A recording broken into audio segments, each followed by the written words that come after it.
The year was 2009, and a 4-year-old me was obsessed with Pokemon. So when my sweet grandma bought me a DSi with Pokémon Platinum, I naturally never finished it. Look, you gotta understand, I was scared that the DS would never turn off and just keep guilt-tripping me into playing. But today is different. My phone brainwashes me instead, and I'm playing through the entirety of Pokémon Platinum, starting my Nuzlocke adventure in Twinleaf Town. So to start my adventure, my rival Giorno jump scares me and then drags me along to run through grass filled with dangerous Pokemon, like Bidoof? The professor stops us from doing so, but instead of boring you with his lecture, I'd actually like to let you know that I appreciate you joining me on the journey, and if you're enjoying it, please subscribe. Anyways, the yapping ended and I got my first Pokemon, Wukong the Chimchar. Then I proceeded to almost lose my first Pokemon battle because I suck. Giorno then takes me to Lake Verity, where we see possibly schizophrenic man talk to himself. But he's pretty polite, so we let it slide. Moving on, I got put in a tutorial hell for a bit and went on a catching spree. I got myself a Starly, Bidoof, and Shinx. And before anyone mentions that this is the most basic Pokemon team ever, peanut butter sandwiches are basic and they're goated. Just like Luker, the detective we meet in Jubilife City. You know, this game does a great job at introducing you to its world and characters pretty quickly. So far, I've learned that Luker is a silly Interpol agent, Giorno most likely has ADHD, and that random fishermen give you fishing rods, which I use to catch a Magikarp. On the way to the first gym in Orberg City, I also got a Zubat, a Geodude, I missed an Abra, but did catch a Machop, who could actually come in handy right away. You see, the first gym is all about rock types, and what did you know it, they're weak to these hands. So, when it was time to start our first major battle against Rourke, I led with Bucky. Rourke has 3 Pokemon, Geodude, who Bucky makes quick work of, Granados, and Onix. I'm not really worried about the latter, but that Granados does have some oomph to it. So I switched to the recently evolved Wukong. Almost ended up dying and smacked it on the forehead with a Mach Punch, to clutch the fight. Instead of being careless by just Mach Punching the leftover Onix, I switched an OKC to Intimidate and then use Bucky to take it out. And I'm extremely happy, especially with my team. Not only did I feel like I played pretty well, but the team also has me excited to see what I can do in the late game. Especially Wukong, since I've always wanted to use an Infernape. So the walk to the second gym in Eterna City was one of many feelings. Joy because of my victory, excitement when catching a Bidoof, and dread when doing my first double battle. Yeah, in case you're unfamiliar with this game, the gameplay is so incredibly slow. Like I'm talking Sonic 06, loading screen, slow. Sometimes it genuinely feels awful to play, but then I catch a Shallows and life is fun again. I actually got the Shallow at the Valley Windworks, and in the building right beside me, there's a hostage situation. So after the hostage daughter asked me to save him, I rush in, battle my way to the top floor, and end up face to face with the commander of these villains. Or at least one of the 4. This trainer named Mars is a member of a group called Team Galactic. They dress up as spacemen, which is cool, and they probably aren't the brightest. But that's also what makes them so charming to me. They want to create a better world. I don't know what that would entail, but that's a good cause. Keep it up. Now we fight Mars, and damn, the Perugly is a demon, who almost manages to kill Bucky. Almost. So after beating Mars, Team Galactic has no more reason to stay here. Their objective of gathering energy has already been completed. And this girl can finally see her dad again. Did you just say, I think the balloon Pokemon will come visiting again? Isn't that the one that kidnaps kids, Driflim? It's time to enter the Eterna Forest, where I team up with Cheryl to make our way through. And no, I'm never using the Bruneri I caught, I'd rather get bombed. Getting through this forest wasn't really that interesting, but there's a path I can't enter yet, where I would like to return. But for now, I'll just focus on the gym. Eterna City is actually the home of the grass-type gym, and to nobody's surprise, Wukong is the perfect Pokemon for this. Yes, I did use Shadow to take out Gardenia's Turtwig to start the battle, but when it matters, this Monferno shows up. To my surprise, it did take 2 Flame Wheels to finish Sharon after Gardenia healed it, but that Roserade was pretty much cornered. I just have the kind of bond with Wukong. Everything we do works out, like raiding another Team Galactic base. Yes, they might have allegedly stolen a few Pokemon and harassed my ears with the most disgusting Pokemon cry I've ever heard.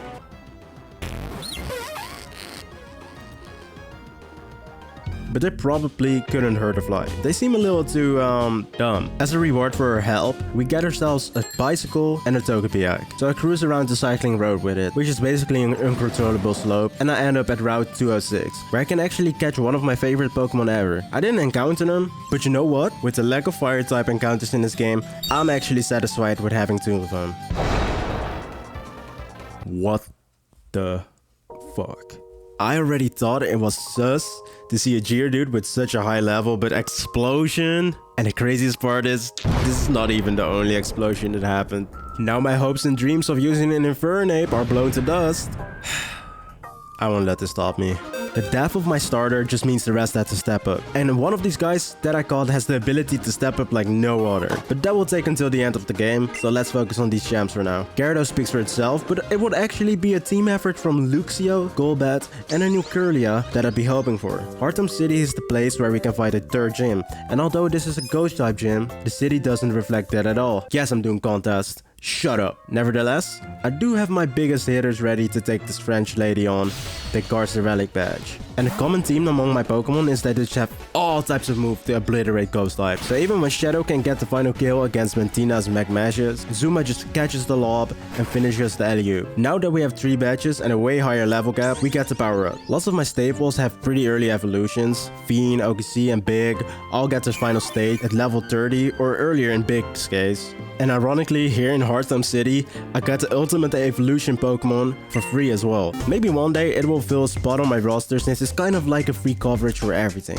But right now, I have to cover my ass against Barry's first attacks. Yeah, we got another battle, but this one is a lot closer than I expected. Although OKC gets a KO in his Staravia, it does a lot of damage, which basically makes OKC useless for the rest of the battle. Which definitely sucks, because I planned on using OKC to knock out this Prinplup as well. In this fight, he also demonstrates the AI's ability to switch when necessary, and I don't know why I suddenly started paying attention to it, but I feel like in this game in specific, important trainers actually switch a ton to search for better matchups. And damn! His matchups definitely got a glow up. If it wasn't for Shadow, I could have lost at least one Pokemon. Look, I'm trying to get my box as full as possible, because I'm trying to beat this hardcore Nuzlocke and keep the save file for myself. And by having my friends die, that's just not going to happen. And now that I'm being negative, let me tell you about something I don't like in this game. Encounters that are time-based. I don't like this feature and I never will, I never have. And I'll never forget those 15 minutes I spent trying to get a Duskull, not knowing they only show up during what the game considers nighttime. The only light at the end of my tunnel is the casino Fieldstone City greets me with. Before the gym, I also get to meet Crash Awake. I don't like him. I just entered the gym challenge, fought a lot more trainers that I wanted to, spent a solid 10 minutes on a puzzle designed for 6-year-olds, and then got to my fight against Meline. Oh, also Zuma evolved. Yeah, that was the coolest part of this gym. Fiend whooping Meditite and Machoke's ass with confusion didn't really have any thought going to it, and her Lucario was pretty much like, it was intimidating, but nobody can handle the Zumba. So boom, now that we've gotten our 4th gym badge, there really wasn't a reason for me to stay here. Except the free Porygon a stranger gave me. Minecraft, you can sit on the bench for now, my love. Actually, I take back that there's nothing to do here, because apparently my favorite world-changing friends from Team Galactic have their headquarters here. Now it's rude that I tried stealing Dawn's Pokédex, but I'm pretty sure that people dressed so stupid can't really be bad people. And now that we got the TM for Fly, this definitely is one of the best cities. I'm free from the shackles of the ground and get to travel the same way as Taylor Swift, with less pollution and more forced labor. So I go back to places where I missed encounters like the Formera Meadows, where my honey tree didn't attract any Pokemon, or Orbrick City, where I don't have a fossil to get a Pokemon.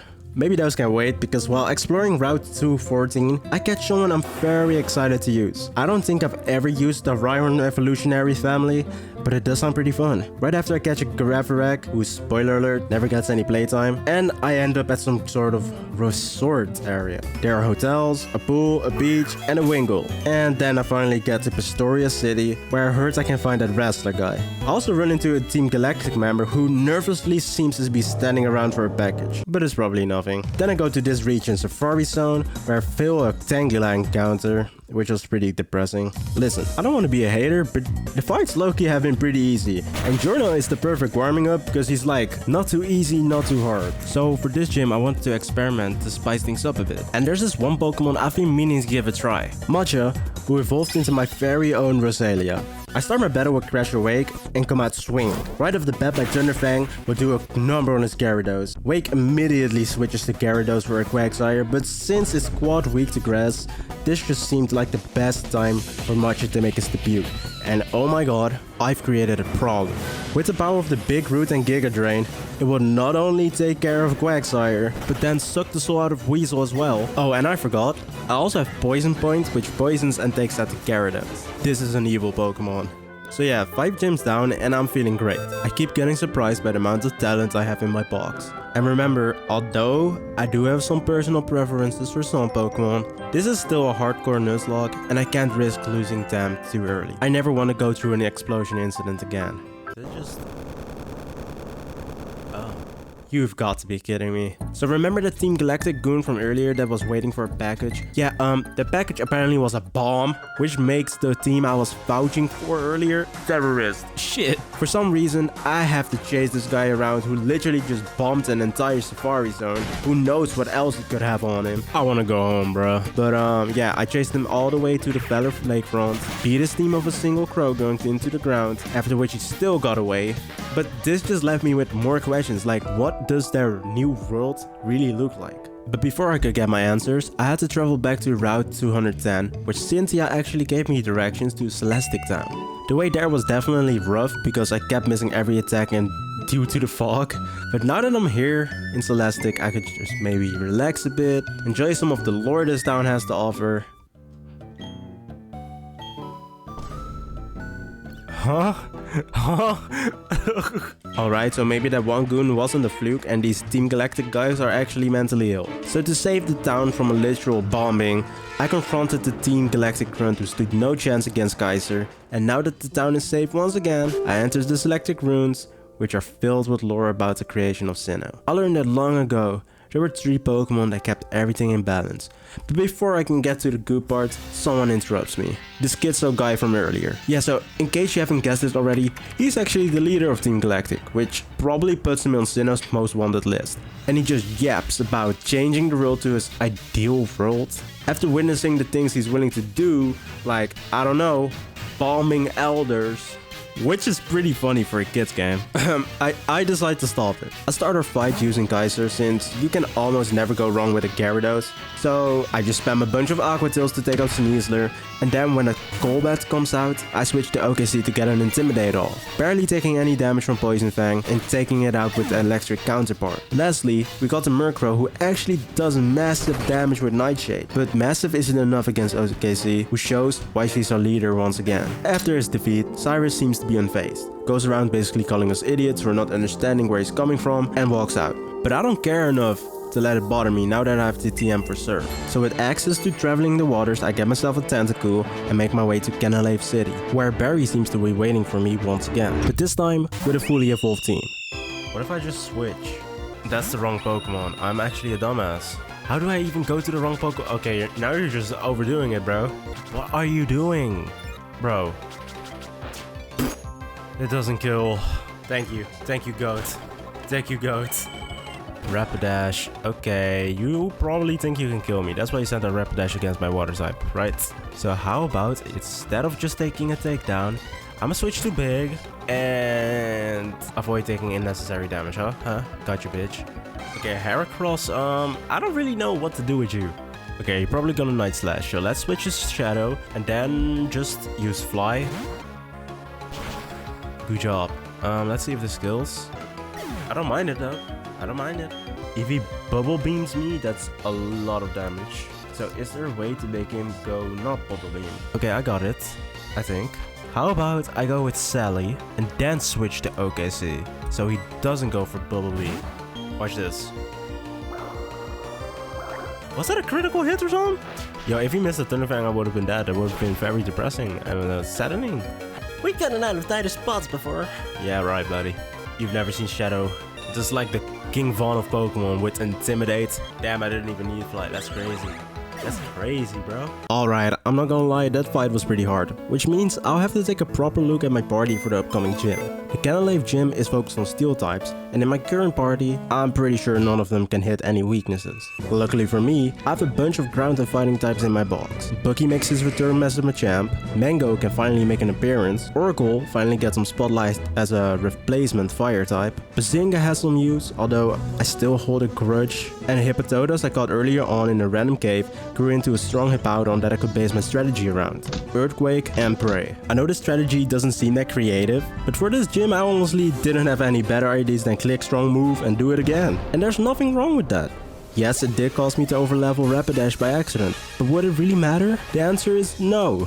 I entered the battle with Bucky, and by taking advantage of Magneton's superior speed, I could take it out with a singular revenge. For Byron's second Pokemon, Steelix, I kind of brain farted. I sent in Squid Game my Tentacruel, but forgot that poison types are weak to ground type moves. But I obviously wasn't afraid to give one back since my whole strategy revolved around this move. We quite literally were throwing out Earthquakes like we were playing a game of ping pong. But what matters at the end of the day is the shiny 6 gym badge I get to take with me. And to celebrate my triumph, I took a little vacation towards the Iron Islands. This place is actually pretty awesome since I get a shiny stone from it, which I use to evolve Matcha. And also, you know, I got the other most basic gem for a Pokemon out of an egg. After returning from my trip, I met up with the gang to learn more about Sinnoh's legendaries, and oh, wouldn't you know it, more terrorism. This time Team Galactic is blowing up various lakes and I'm tired of it. Jorno and I split up throughout the region to take on these galactic goons, and I'm starting with Lake Valley. This place looks like a damn massacre of Magikarp. But OKC and I have been through thick and thin and aren't scared of Team Galactic's Golbats. So we confronted the leader of this operation, Saturn. Now this is my first time facing Saturn, and I have no reason to believe she could beat me when she started the fight with a Golbat. But then that Toxicroak came out, and boy oh boy, I did not know it has revenge. Although I ended up defeating her with relative ease in my end, my right hand woman, who's been by my side since the start, who took the mantle of my ace since Wukong's dad, is now resting in a better place. And I was pissed. I couldn't believe the group I once vouched for took away someone so important to me. So I decided to just crush them all. I found Mars at Lake Verity, and it would take the ones who grew up with OKC no longer than 2 minutes to get their revenge. I knew there would be one more commander that I'd have to take down, but that will require me to find Jorno first, so I start heading towards Snowpoint City. Ironically, the routes leading up to it are like how I imagine Canadian weather, and I catch some real hard hitters who could be a ton of help. But not for this gym. I mentioned before that for the 7th gym I already had thought out a plan, but it doesn't work since my Pelipper doesn't drizzle. So I entered the fight against Candice with my plan B. You might be familiar with it. Hit hard and win. Once again, Bucky's fighting typing will put us at an advantage, but it's not like he's the only hard hitter over here. I finally got to use Oracle in an important fight without overleveling, and a Fire Blast plus Flame Wheel are all we needed to take out that infamous Frostlat. Piloswine hitting the field would be scary if I couldn't just wait, holy shit? It would be scary if I couldn't just tank its Earthquake with DMC3. What the hell? Okay, I'm actually really glad I put it to sleep before, you know, things went too far south. Tetris could just take it out with a close combat while it was asleep. But now I'm kinda in a dilemma. The only Pokemon left is a Abomasnow, but most of my Pokemon are barely clinging on to life. And I don't want to risk Lucario's life, hoping I just won't get hit by that Focus Blast.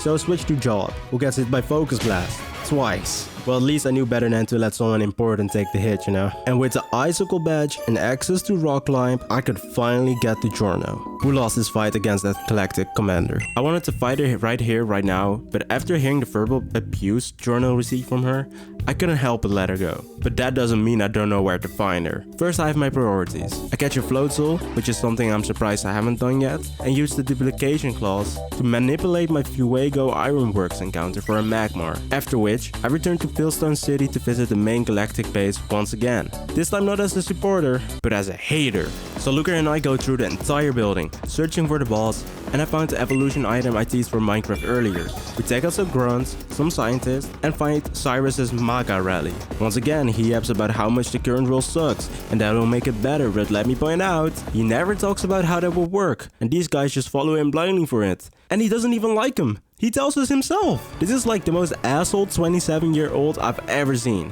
So when we fight against him, I'll let him have it. Tetris would have been ideal against his Sneasler if it didn't get frozen, but her new Magmortar covers pretty well for her, convincingly taking out the Sneasler and finishing the Crobat on death's doorstep. So the only thing left is Cyrus's Honchkrow, but yeah, we know where this is going. After freeing the Lake Trio from Team Galactic's dungeons, my next quest is to head up to the summit of Mount Coronet. This will be my final confrontation with Team Galactic as I know it, and I'd finally see the fruits of Cyrus's plan. So after Barry helps me deal with the Galactic commanders standing in our way, we confronted him, and he reveals his plan. To save the world, he opens a portal to hell. So a Pokemon that resembles a devil slurs him into the other world, known as the distortion world. Cynthia and I had to track Cyrus down, but this world is nothing like ours. Nothing about it makes sense, and yet it also does. And I'm going to be real honest, this shit is so cool. Maybe the distorted world reflects like Cyrus's distorted thoughts about the creation of a perfect world, but maybe I'm just thinking too hard about it and the developers wanted to make a cool area. What matters at the end of the day is that Cyrus needs to be stopped. So that's what I'm going to do. Why did my phone just randomly fall? Set up the sandstorm. He's gonna hit me. No! That means I don't kill this turn. Fuck. He's probably gonna go for flamethrower this turn, right? Or am I tripping? I'm gonna switch to Gyarados. Stall that out. Take that... What? Wait, okay. You know what? I'm just gonna have to gamble it. Minecraft, do your thing, bro. Anyways, discharge on him. This should kill. It's 4 times weak, dude. You didn't kill at least Para? I took more damage than I would have liked. Honchkrow. Okay, let's Theory Crafter. Honchkrow does not have speed and has horrible special defense.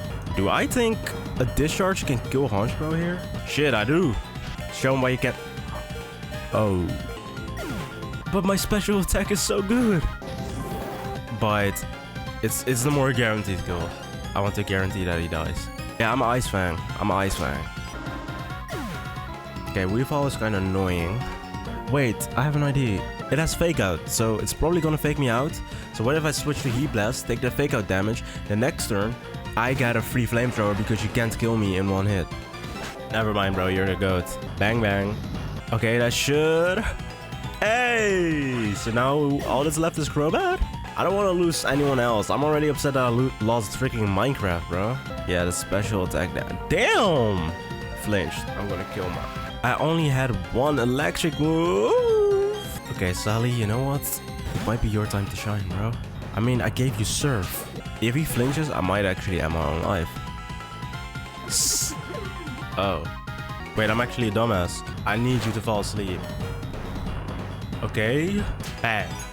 Now that the world has been saved, Cyrus disappeared deeper into the distorted world he longed for. And I catch myself the coolest legendary Pokemon. After the Galactic Saga, all I had to do was finish the gym challenge and get to Elite 4. So I started working on it by catching an Elekid and heading to Sunny Shore City.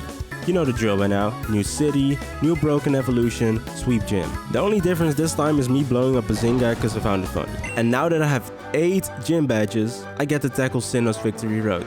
And of course, Jorno will meet me there one last time. The fight starts with Jorno sending out his Staraptor against Kaiser. Now we both intimidate each other, and I decide to go for Dragon Dance to make sure my attack gets back up to normal. And I go for another one. And a third one, because I feel like it. Yeah, although I took a lot of damage there, I have created like a monster, you know? I can kill a Staraptor in 1 shot with an Ice Fang, is what I thought. Luckily, I do take out the Staraptor because I'm outspeeded now, but holy shit, that should have killed, bro. And then when that Heracross comes out, I'm not really confident in Kaiser being able to just take it out.